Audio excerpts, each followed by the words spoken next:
All right, we are live. What's going on, everybody? It's Rob Garcia, the Warrior Strategist, and it is Tuesday, the day after Christmas. Hopefully you guys had an amazing holiday, great Christmas.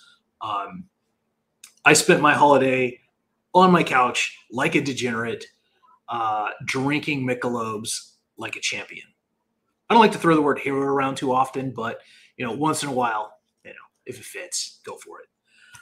Tonight we're going to be talking about TV strategies and the chances of getting your business on the local news and on TV, the variables that affect a reporter saying, yes, let's run this story. Let's get you on TV. I'm going to talk about ways that you can increase the chances. Does your story have importance? Does your story have relevance? All that good stuff. But first, before we get started, let's give a shout out to our sponsors really quick. And tonight, you're actually sponsored by Tactical CEQ Business Visibility Guide. If you need help with your PR, this is a brand new guide just released that has a print and a digital version, fillable worksheets, teaching you PR visibility strategies, including an entire section on social media with easy-to-use templates, a media pitch template, and a whole bunch of other goodies, including free membership to my Tactical CEQ Facebook group. You can get the digital version for $47, and you get the print version, this guy, for $97. Both of them are over 50 pages long, and my current best strategies. If you're interested, just message me. I'll throw you the link. But very, very good start to helping you create powerful PR plans. Next, we're going to talk about Mike Peterson. Bam! Mike's Damascus Knives. .com. Every knife comes with a handcrafted sheath. These are high quality, amazing Damascus style blades. Mike handcrafts them at his place in Utah off his forge.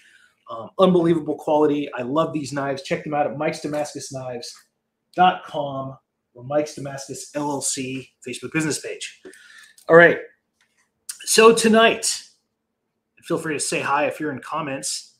Let me know what's going on. And let me know if you have any questions about getting on TV. So I have gotten 18 people on TV total as of this broadcast. And I've learned quite a bit about what makes a powerful TV pitch versus which ones die in the water. I can never guarantee that someone will get on the news, obviously. But my track record is pretty good. And over time, when you start doing this for a while, you start to recognize patterns. Patterns are really important because then you can create strategies to, obviously get the results that you want. So when we're trying to make a TV strategy for your business, there are certain variables that increase your chances. And I can look at someone's angle and I can tell you a pretty reasonably accurate percentage as to how likely it is that you're going to get on TV. So having gotten 18 people on the news, here are some of the things that I've noticed that will help your chances of you getting on the news. The very first one is, what market are you currently in? And what I mean by that is, if you're in a smaller market, your odds actually go way up. Because if you're in like San Francisco or New York or freaking even sometimes San Diego, but Dallas, any of the larger markets for TV news coverage, you're fighting thousands of stories every day. So you need to stand out. So those markets are very difficult. But however, if you're in like what they call flyover states, like the Midwest, if you're in Ohio or Oklahoma or Nebraska, someplace where journalists don't get as many submissions and they have to create some stories and they don't always have the best submissions, as long as your pitch is good, you have a very strong chance of getting picked up. So small market to medium market, your chances are going to go up quite a bit, significantly, unless you're in the big city. If you're a veteran or law enforcement, I would honestly say your odds go up 30 to 50%. The majority of people that I've gotten on the news have been veterans. For whatever reason, having that tagline, the background, former veteran or military member or, law enforcement officer, all that stuff. Like I said, 30 to 50% better chance of getting on the news, regardless of your angle or your story, if they can tack that on in the background. Now, there's still hope for you civilians, don't worry, but I'm just saying if you have that veteran background, your odds go way up. All right. The next thing is thinking about your story, like why you're going to get on the news. If you have an emotional story, your odds are also going to go way up. And if you can tie it in with like a holiday, even better. So I just saw my friend Kate Monroe got on the news because I think she raised money or did donations or did something for a family in need around the holidays, and KUSI partnered with her and they gave her some coverage for it, which is great. Kate is the CEO of VetCom, helping veterans get their disability benefits, their earned benefits. She does a really great job at what she does, an amazing CEO. But if you look at what she did, right, you got veteran, you got a holiday, and you have an emotional story. All three of those are news gold, okay? You start plugging in these variables and you start to understand how the formula works, honestly. And you can see the efficacy and the strength of each media pitch. So good on Kate. She's been on the news a lot too. So that's a testament to her work and what she does and how good she is. So that's something to consider, is multiple variables. So if you got something going on that can tie in directly to the holidays or a current event, that will definitely help your news angle. And another one, not so fun, but definitely true. If you're the victim of a crime, if you're the victim, I got somebody on the news for like an elderly, I don't want to say elderly because they're not that old, but it technically is elder abuse scam. And so they swindled her out of a couple $1,000s and she managed to get it back. But if you're the victim of a crime, especially if it's a unique crime or something that's trending, like all the, there's a lot of people that go into pharmacies or just robbing pharmacies and robbing drugstores and bringing in like sacks. They're not even wearing masks. They're just, flash mob robbing stores. If you're the victim in something like that, or you're the victim of a beating or something crazy, go to the news. The news will usually cover it, especially if it's related to like street takeovers, flash mobs, like anything that's just kind of terrifying and in the news, day burglaries, whatever.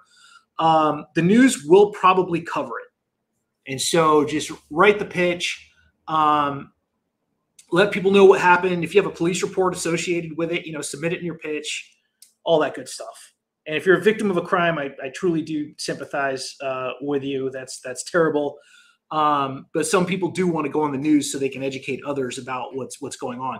Also, consumer report stuff is really important. So if there's like some type of scam or a business that's ripping people off, or Bitcoin fraud, whatever, elder scams, all this stuff, the news loves to cover it. So that's one way to get on the news as well. So like I said, tying in with current events. Another way to get on the news is achievement. My buddy Doug Barry is an Air Force vet, and he wrote the Jasper the Rabbit children's book series. He's been on the news like 4 times now. He has all these variables though, right? So he's a veteran. He's got an achievement under his belt writing this great book series. And then he's got a target market as well. Because if you think about who watches the news, it's families with kids. So of course the reporters are gonna be like, yeah, let's run this story. So all these things coming together. This is why Doug has gotten on several channels talking about his books. And then Doug is in like a medium market on the East Coast. So that also factors in.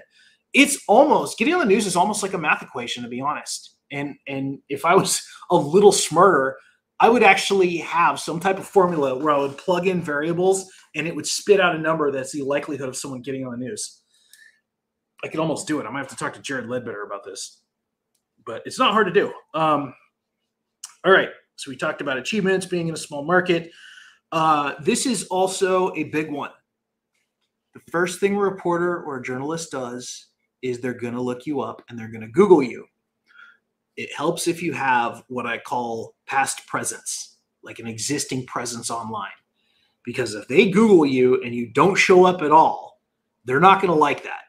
But if they Google you and you're all over Google and they can see that you're, known for something, or you're a little bit famous, or you've been interviewed before, all this stuff, they are far more likely to interview you. They do not like interviewing strangers, like complete people that I almost said nobodies. Nobody's a nobody.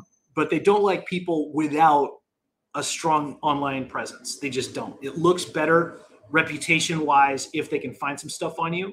So make sure that you got some podcast interviews under your belt. Make sure that you're appearing in some blogs. Make sure you're doing some social media content, something to where you show up on Google. Very important. If you Google me, I'm like 3 pages, so I'm very credible. All right, so past presence is also very important. So as you guys can see, there is a lot more to getting on TV than just reaching out to a reporter saying, hey, my story's pretty cool, put me on TV, right? These variables affect things quite a bit. So in summary, if you're a veteran or law enforcement, if you have an emotional story, if you're the victim of a crime, if you can tie in your angle with current events, if you're in a small market, if you did an achievement, and if you have past presence, all these things affect the strength of your media angle and increase the chance of you getting on TV. If you have any questions, feel free to reach out to me. I love helping people with visibility and teaching them how to increase their chances for interviews. This is what I do full time. All right, that's about all I got for tonight. Thanks so much for tuning in, guys. Hope you had an amazing holiday.